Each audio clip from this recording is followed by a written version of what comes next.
rồi sẽ phải đi xemทุกท่านนะนี่พี่สิบสามเราอยู่ที่ว่ามีลูกที่ว่ามอเตอร์เนาะ5.52นะโอเคให้ลูกค้ากลุ่มเทคกลุ่มให้ลูกค้าเนาะประมาณนี้มาเทคกลุ่มให้ลูกค้านะ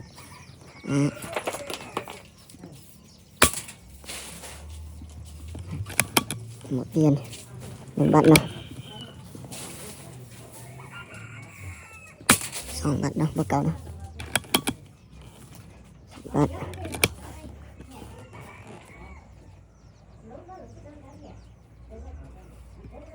3 บาทเนาะมือ3ได้เลยเนาะ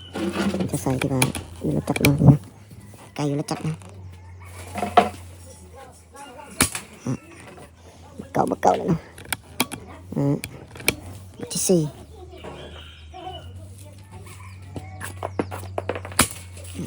เก่าเลยนะที่5จะสิ่งนี้นะให้หนักให้ไปนะเดี๋ยวเธอนี้นะโลนี้นะเห็นป่ะ1 บาทลงนะ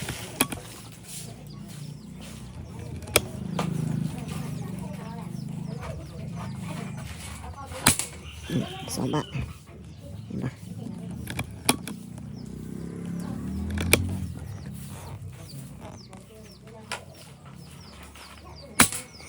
3 บาท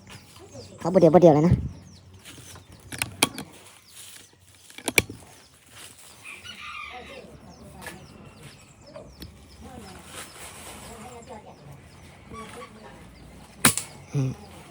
ประมาณนี้นะถือว่าโอเคนะจริงๆเอาสักคนเลยประมาณนี้อันนี้ปืนลูกค้าที่ว่าข้าเจ้ามาเป็น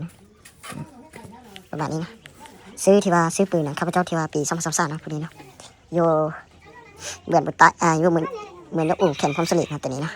ข้าพเจ้ามาใส่สกอของข้าพเจ้านะปืนที่ข้าพเจ้าไข่ออสสุดแล้วนี่ที่ว่ามีโลโก้เนาะอันนี้โลโก้ของข้าพเจ้าเนาะ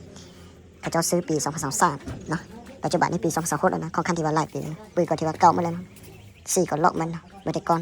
อันนี้ก้อนที่ว่า BSA ของสหรัฐโดยตรงนะ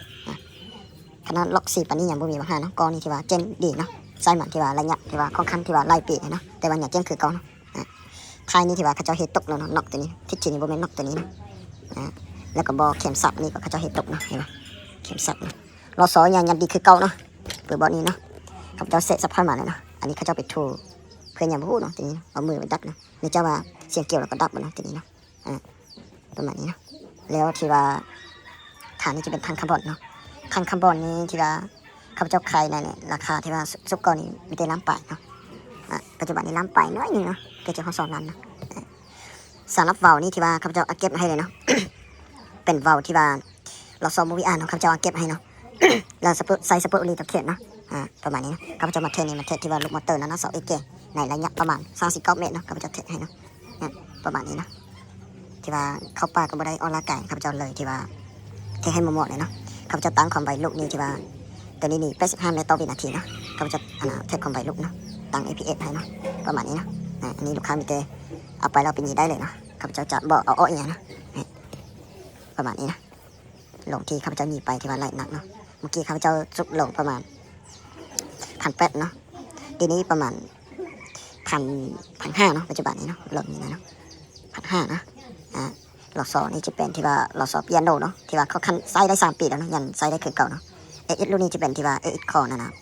ใส่ก่อนเทน100%เนาะโซเฟตนี่นะสามารถไปส่งเทียได้เนาะอันนี้ที่ว่าปืนปี2023เนาะตัวนี้นะของคันที่ว่าเก่าเลยเนาะตัวนี้ก็เขาเจ้าเฮออดเลยเนาะตัวนี้ก็ออกเนาะบนน็อกตัวนี้ก็ออกเนาะตัวนี้ก็เฮียนะเฮียไปใส่หูลูกค้าเห็นไปอันนี้ที่ว่าเขาเจ้าที่ว่าเทปไปนี่จะเป็นเกสเซียน US เนาะเกสเซียน US เนาะเขาจะเทปนี่เนาะเงียด98%เนาะตัวนี้นะสำหรับที่ว่าเก็บเซียนนี่จะเป็นเก็บเซียนเบอร์2เนาะลำเบอร์2เนาะยาว40 ซนเนาะลำเลยเนาะบ่ถึง50เนาะอันนี้จะเป็นที่ว่าลำที่ว่าเขาจะผลิตเอง100%เนาะลำตัวนี้เนาะเนี่ยใช้ได้คือเก่าเนาะประมาณนี้เนาะลูกค้าท่านใดที่ว่าสนใจเครื่องไปได้สามารถอีบอกหาเบอร์โทรตันในจอนี้ได้เนาะเก่าในเป็น29เนาะเบอร์โทรและเบอร์แอดเบอร์เดียวกันเนาะวิดีโอนี้จบเพียงเท่านี้เนาะขอให้ติดตามวิดีโอต่อไปนะขอเข้าใจนะ